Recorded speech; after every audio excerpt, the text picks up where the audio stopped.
Good morning बच्चों।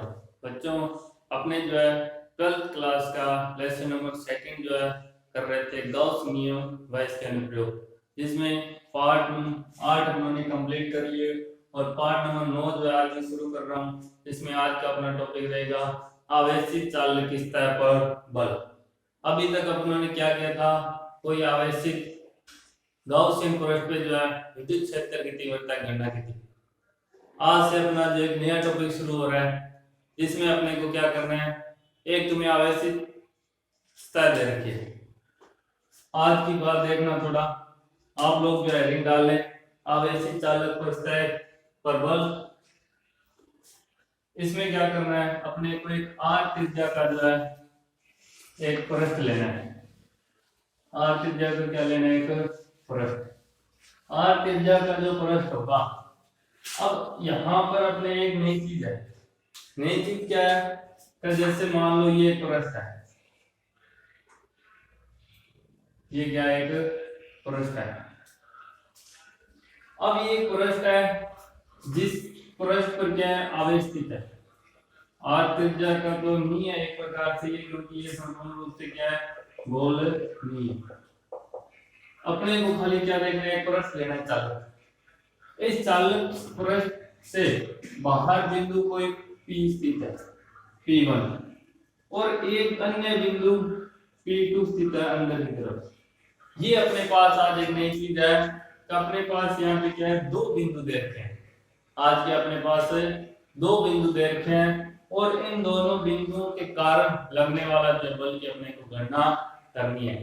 तो क्या था, ये P1 है, इस प्लस धनावेश के कारण इस पर लगने वाली जो तीव्रता होगी वो क्या होगी, E1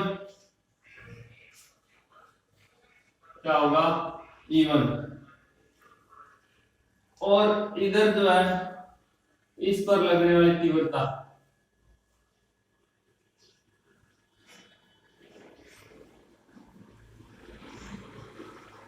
ध्यान देना, थोड़ी सी एक नई चीज है। मैं क्या करता हूं, यहां पर एक कल्पांक मानता हूं ए बी। ये क्या ले लिया, एक कल्पांक ले लिया ए बी। ये संपूर्ण एक पृष्ठ था जिस पर धनावेश स्थित है। मैंने इस पर जो है एक कल्पांक लिया ए बी। इस ए बी के बाहर एक बिंदु P1 स्थित है और इसके अंदर एक बिंदु स्थित है P2। अब अगर बाहर वाली साइड देखो तो बाहर वाली साइड जो है इस धनावेश के कारण एक तो P1 है यानी तीव्रता E1, और एक दूसरी क्या होगी, E2, क्योंकि अंदर बिंदु स्थित इसके कारण इधर तीव्रता होगी। और अगर अपने इस साइड देखें, ए बी तो बाहर आ गया, दूसरा आता है ए सी बी। इस पृष्ठ को दो भागों में विभक्त करेंगे। इस पृष्ठ को अपने क्या करेंगे, दो भागों में विभक्त करेंगे। एक तो पृष्ठ आएगा ए बी, दूसरा आएगा ए सी और बी, यानी जो बाकी पृष्ठ बच गया। संपूर्ण पृष्ठ में ए बी अल्पांश दिया, उसके अलावा जो बच गया उसको क्या नाम दे दिया है, ए सी बी।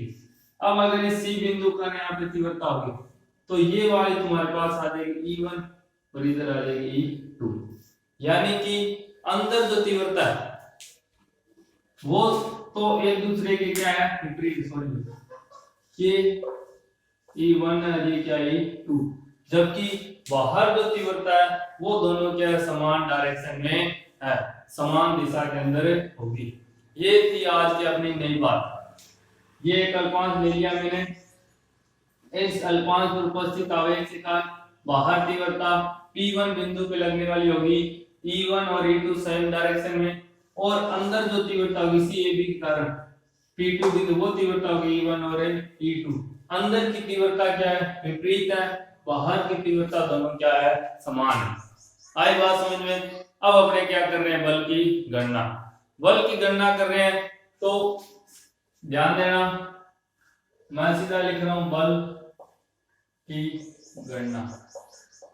अपने को क्या निकालना है, इसका बल निकालना है।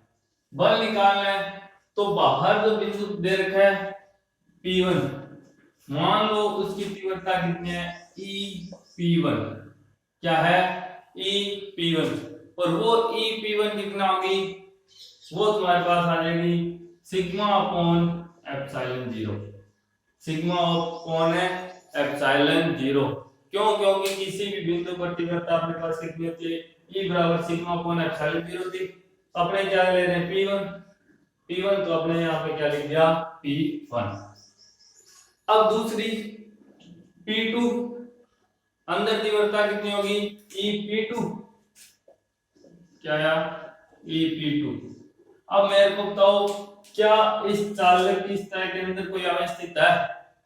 क्या कोई चालक की सतह के अंदर अवस्थित है? नहीं है। अगर अंदर अवस्थित नहीं है तो उसकी तीव्रता कितनी हो जाएगी? जीरो। अंदर तीव्रता कितनी होगी भाई? जीरो। अब अंदर तीव्रता जीरो है तो EP1 किसके बराबर होगा? E1 प्लस E2 के बराबर होगी। दोनों क्या है? सेम डायरेक्शन में है। सेम डायरेक्शन के होने के कारण यहाँ पर आप अब अपने लिखेंगे चालक की सतह को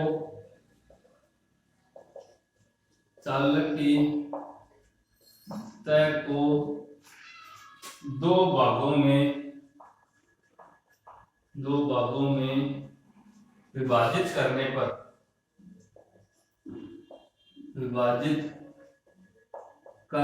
पर एक भाग तो अपने पास आ गया AB, अल्पांश AB की तीव्रता क्या आ गया? EP1 बराबर आ गया E1 प्लस E2। इधर लिख लेना, क्योंकि दोनों समान दिशा में है। दोनों क्या है? समान दिशा में। क्या क्या मैंने इस चालक की सतह को दो बराबर भागों में बांट दिया। पहला आया अल्पांश AB, क्या है ये? अल्पांश लिया छोटा सा, अल्पांश AB की तीव्रता EP1, इसके कारण इसकी तीव्रता कितनी है? EP1 वो कितनी आ गई? E1 plus E2। प्लस क्यों आया? क्योंकि दोनों क्या है? समान दिशा में। आगे बात, अब सेकंड नंबर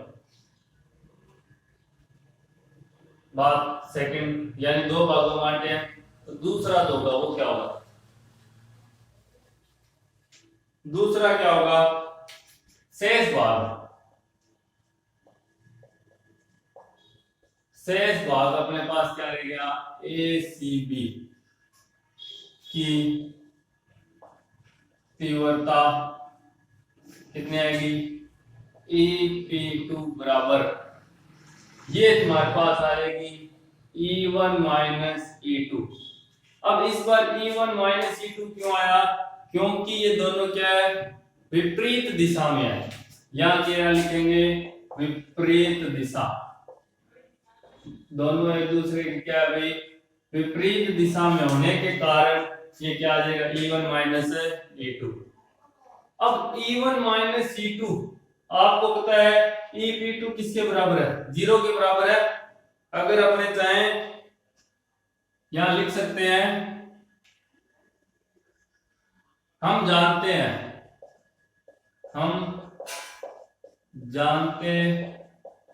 हैं कि EP2 बराबर जीरो, इसलिए क्या होगा? E1 माइनस E2 बराबर क्या आ जाएगा? जीरो। भाई ये बात अपनों ने पहले यहां लिखी थी। EP2 किसके बराबर है? जीरो के बराबर है, इसलिए E1 माइनस E2 बराबर क्या आ जाएगा? जीरो। तो मैंने क्या लिख दिया? E1 minus E2 equal to zero. होगी बात। अब अगर ये हो गया तो E1 और E2 दोनों बराबर आ जाएंगे। क्या होगा? E1 और E2 बराबर आ जाते हैं। क्या कह रहा है? ये E1 और E2 अपने ऐसी भी बात कर रहे हैं तो ये दोनों क्या है? बराबर है। अगर बराबर है तो यहां पर प्रथम अल्पांश के अंदर मान रखना भी क्या है? प्रथम अल्पांश के अंदर में मान रखता हूं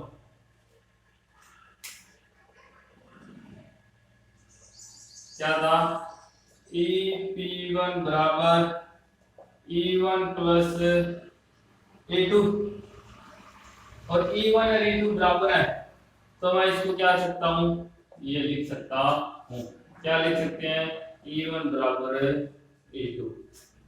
तो EP1 बराबर क्या गया 2E1 और EP1 क्या था, sigma upon epsilon 0 2E1, E1 बराबर आ गया 2, सॉरी क्या आ गया, सिग्मा अपॉन 2 एप्सिलॉन 0। तीव्रता कितनी आ गई, सिग्मा अपॉन 2 एप्सिलॉन 0। तो बात समझ में आई, तीव्रता अपने पास कितनी आ गई, सिग्मा अपॉन 2 एप्सिलॉन 0। कहां, ए बी पर। अल्पांश ए बी पर कारण लगने वाली तीव्रता कितनी होगी, सिग्मा अपॉन 2 एप्सिलॉन 0 के बराबर होगी। अब अपने को अगर कुल आवेश दे रखा है, कुल आवेश कितना है, Q है, तो उस पे जो है लगने वाली बल कितना होगा,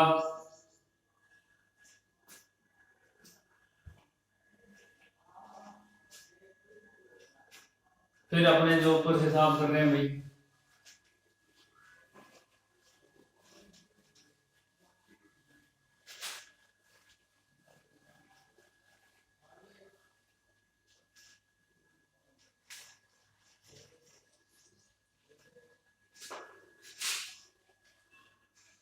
ये अपने पास तीव्रता आ गई इसकी ए बी के कारण, E1 क्या था, ये था ए बी कारण, तो ए बी के कारण लगने वाली तीव्रता होगी सिग्मा अपॉन 2 एप्सिलॉन 0 के। यदि ए बी पर कुल अल्पांश आवेश कितना है, dq है, तो उसके द्वारा लगने वाला बल भी कितना होगा, dF होगा। क्या लिख रहा हूं, ए बी पर लगने वाला बल, अब वो बल कितना था, E1 और dq, तो लगने वाला बल भी मेरे पास क्या आ जाएगा, dF, यानी कि स्मॉल अल्पांश के कारण लगने वाला बल भी क्या होगा, स्मॉल होगा, dF। अब dq किसके बराबर होता है, dq किसके बराबर है,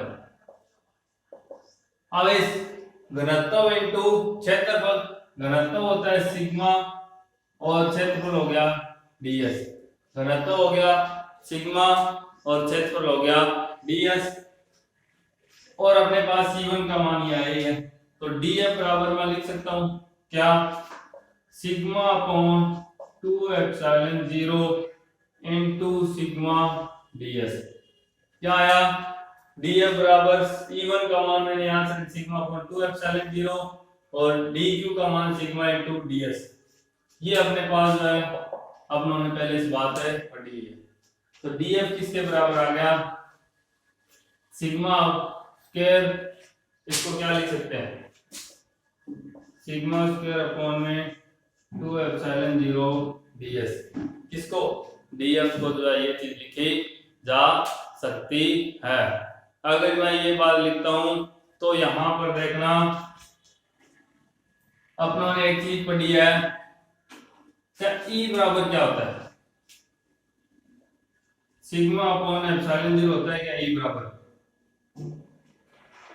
E बराबर क्या होता है, सिग्मा अपॉन एप्सिलॉन 0, और सिग्मा बराबर क्या हो जाएगा, E एप्सिलॉन 0। अगर मैं इसका स्क्वायर कर दूं तो E स्क्वायर और एप्सिलॉन 0 का स्क्वायर हो जाएगा। ये चीज थोड़ा सा ध्यान देना बच्चों, क्या था अपने बात कर रहे थे, अपने पास बात आ गई dF बराबर sigma square upon 2 epsilon 0 ds।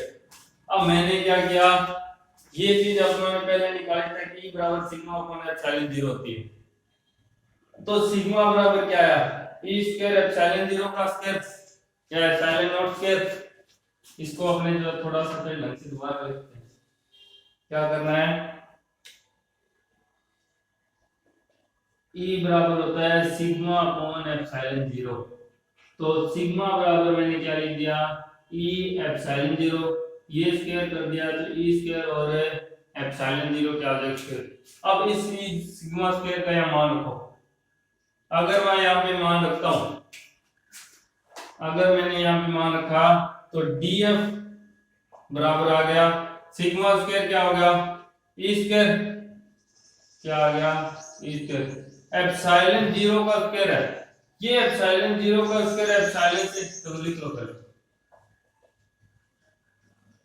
2 epsilon zero ds square से एप्सिलॉन जीरो कैंसिल क्या बचा 1/2 epsilon zero E square ds क्या आ गया 1/2 एप्सिलॉन जीरो ई स्क्वायर है ds। अब अगर मैं इसका समाकलन कर दूं अगर इसका समाकलन कर दें तो अपने पास संपूर्ण पृष्ठ पर लगने वाला बल का मान आ जाता है। क्या कर रहे हैं समाकलन करने पर क्या करना है समाकलन करना है इंटीग्रेशन परिवर्तन की दर निकालनी है तो अपने क्या करते हैं समाकलन करते हैं तो अगर आप इसका समाकलन करोगे या लिखो समाकलन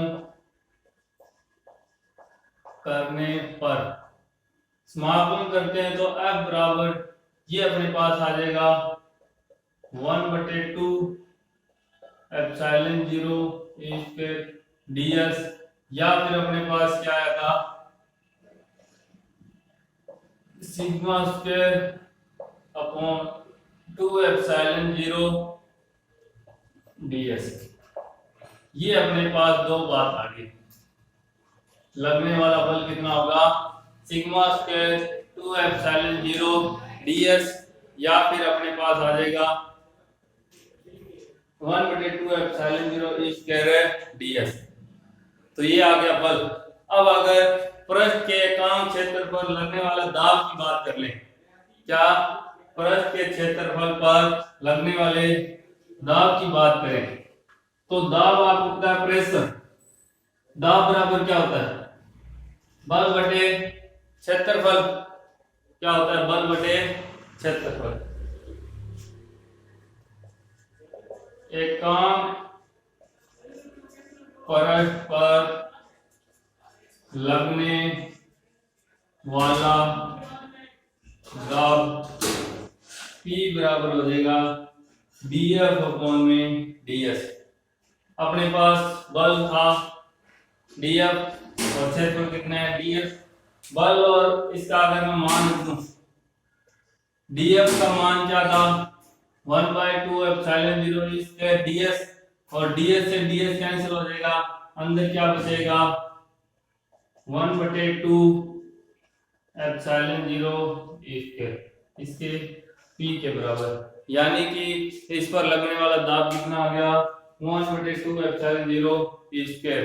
अब अगर ये भी अल्पांश था ये परिवर्तन दर दोनों निकालोगे समाकलन से समाकलन क्या हो जाएगा कैंसिल हो जाएगा P बराबर अपने पास कितना आ गया half epsilon zero E square यानी कि उसकी जो इस अल्पांश के कारण लगने वाला दाब जो होगा या इस आवेश के कारण लगने वाला दाब जो है वो कितना है वो हाफ एप्सिलॉन जीरो स्क्वायर के बराबर है। और इसी दाब को अपने क्या बोलते हैं विद्युत दाब कहते हैं। क्या बोलते हैं विद्युत दाब कहते हैं। का आवेश के द्वारा लगने वाला दाब क्या कहलाता है विद्युत दाब कहलाता है। तो ये थी बच्चों आज की अपनी बात किसी आवेशित चालक सतह पर लगने वाले बल की गणना। बल अपने ने निकाल लिया sigma square upon 2 epsilon zero ds और दाब अपने निकाल लिया 1/2 एप्सिलॉन ई स्क्वायर। ठीक है तो ये अपना एक टॉपिक कंप्लीट हो गया। अब अपने आगे कर रहे हैं विद्युत क्षेत्र के एकांक आयतन में उस ऊर्जा विद्युत क्षेत्र के एकांक आयतन में ऊर्जा। अब ये जो अपनों ने दाब निकाला है इसी पे आधारित जो अपना नेक्स्ट टॉपिक है जिसमें क्या है अपने पास एक r त्रिज्या का आवेशित चालक दे रखा है। अब अगर मैं उसके ऊपर दाब लगाता हूं तो अगर आपको पता है जैसे एक गुब्बारा है क्या एक गुब्बारा है। अब अगर उस गुब्बारे पर आप दाब लगाते हो दाब लगाओगे तो क्या होगा उसके आयतन में कमी आएगी अब वो आयतन में कमी आई, वो आयतन में कितनी कमी आएगी? जितना अपनों ने उस पर कार्य किया, वर्क किया। क्या था? एक गुब्बारा है, उस पर अपनों ने दाब लगाया, दाब लगाते हुए आपको पता है क्या होगा? संकुचित होगा। संकुचित होगा तो उसके आयतन में कमी आई। अब वो कितनी कमी आई? वो क्या है? जितना अपने कार्य किया है। और कार्य क्या कहलाते हैं? ऊर्जा कहलाती है। ध्यान देना कैसे। बस इसी पे आधारित जो है, ये जो मैंने दाब निकाला है, इसी दाब को लेकर के मैं आगे चलूंगा। एक और भाई, हाफ एप्सिलॉन 0 स्क्वायर की जगह मैं क्या लिख सकता हूँ? सिग्मा स्क्वायर अपॉन में 2 एप्सिलॉन 0 भी लिख सकते हैं, क्योंकि एफ के दो फॉर्मूले थे, तो ऐसे ही एफ पी के भी दो फॉर्मूले आ जाएंगे। फिजिक्स एक ऐसी चीज है बच्चों, जिसमें आप कितने ही कहीं से मान रखे जाओ, नए नए फॉर्मूले आते जाते हैं। इसमें कोई ऐसे नहीं है कभी ऐसे कैसे होगा, बस इधर इधर जो है मान रखते जाओ और जो एक नई चीज आती जाएगी। तो अब अपना जो है नेक्स्ट टॉपिक है विद्युत क्षेत्र के एकांक आयतन में ऊर्जा।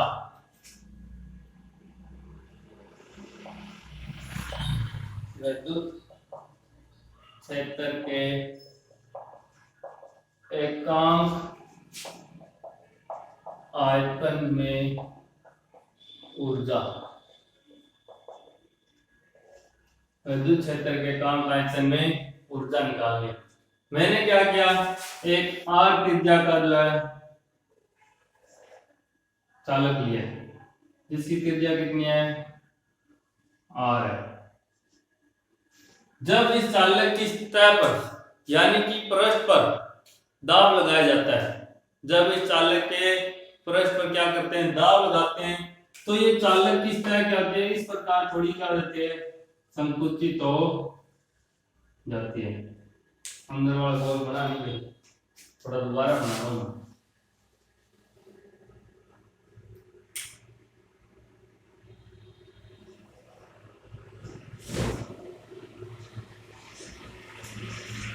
ठीक है, ये इस प्रकार है। क्या था? पहले इसकी त्रिज्या यहां तक कितनी थी? आर। पहले इसकी त्रिज्या कितनी है? यहां तक इसकी आर दे रखी है। ये इसका इस प्रकार जो है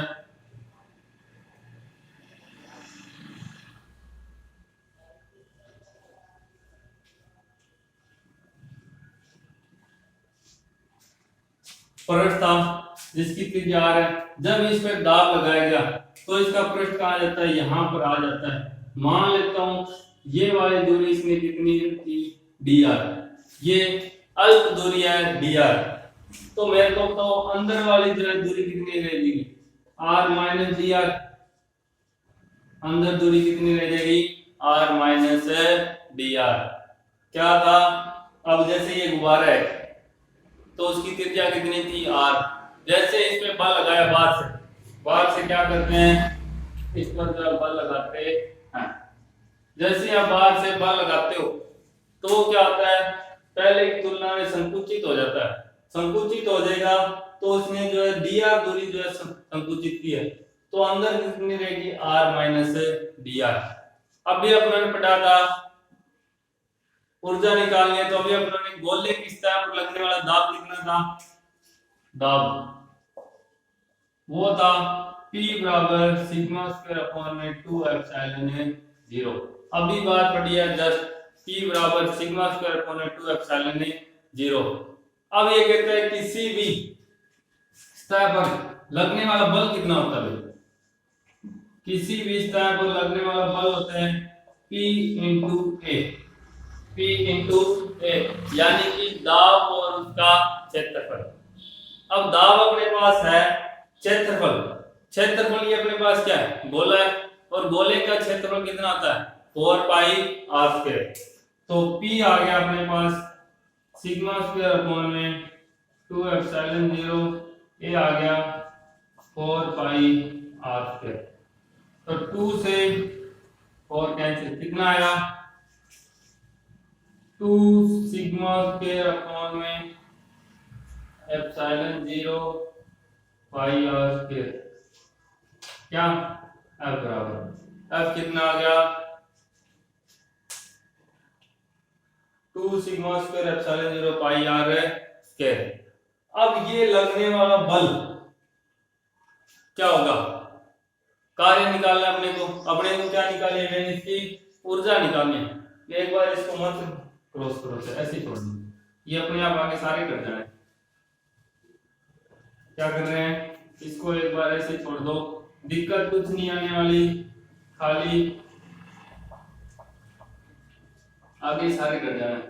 ये अब आ गया अपने पास, ये क्या आ गया अब अगर मैं कार्य की बात करता हूं, अपने जब इसको आपने संकुचित किया तो कितना कार्य किया, वो कार्य तुम्हारे पास क्या होगा, dw क्या होगा, F इंटू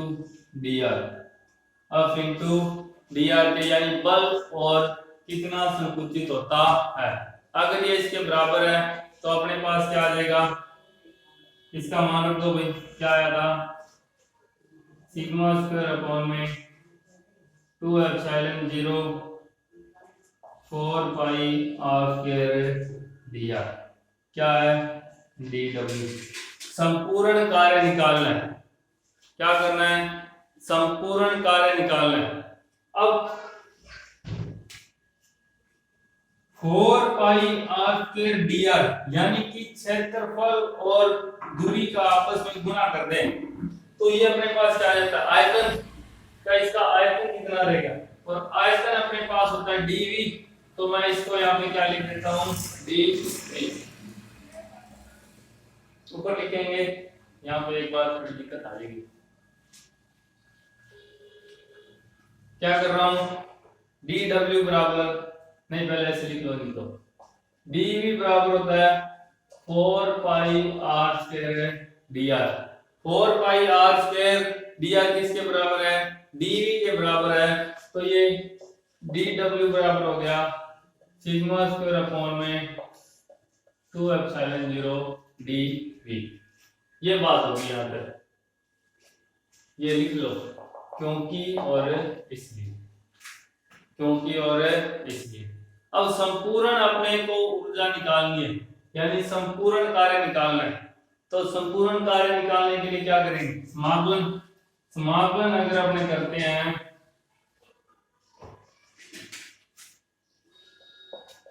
क्या आएगा, संपूर्ण कार्य dw बराबर आ जाएगा सिग्मा अपॉन 2 एप्सिलॉन 0 dv। ये क्या आ गया, w। अगर अपने dw का समाकलन करते हैं तो ये क्या आ जाएगा,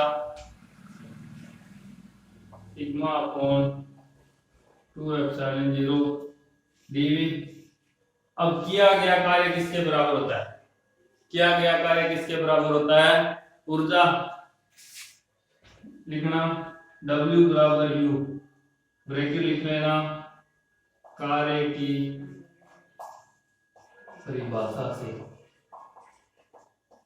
ये चीज अपनों ने जो है 10th क्लास में पढ़ी थी, कार्य करने की दर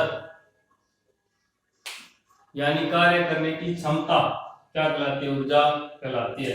तो ये आपके पास u बराबर आ जाएगा सिग्मा स्क्वायर अपॉन में 2 एप्सिलॉन 0 dv।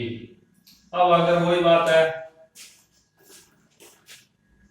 सिग्मा स्क्वायर का मैं मान रख दूं, सिग्मा स्क्वायर का अगर यहाँ पे क्या किया जाता है, मान रख दें, तो वो आपके पास कितना आ जाएगा, 1/2 एप्सिलॉन 0 स्क्वायर। ये कितना आ जाएगा, 1/2 एप्सिलॉन 0 स्क्वायर dv। ये है एक अल्पांश के रूप में। अब अगर uv टोटल निकालना है, टोटल निकालोगे तो क्या होगा, dw अपॉन में dv, dw अपॉन dv करेंगे तो dv से dv क्या हो जाएगा, कैंसिल, dv से dv क्या हो जाएगा, कैंसिल हो जाएगा। क्या करना है,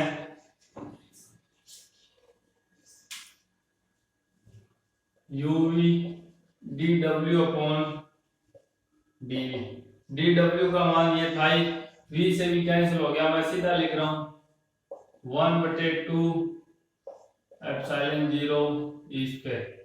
ये समाकलन बैठ जाएगा अभी जब ये कैंसिल किया। तो UV बराबर आपके पास कितना आ गया, हाफ एप्सिलॉन 0 ई स्क्वायर। क्या आ गया आपके पास, ऊर्जा। ये क्या आ गई, ऊर्जा। किसी भी r त्रिज्या गोले पर अपने W कार्य करते हैं तो उसमें कितनी ऊर्जा संचित होगी, वो संचित होगी हाफ एप्सिलॉन 0 ई स्क्वायर के बराबर होगी। ये थी अपनी आज की बात। तो बात समझ में आई क्या? अगर कोई आपको जो आगे से चाल दे रखा है और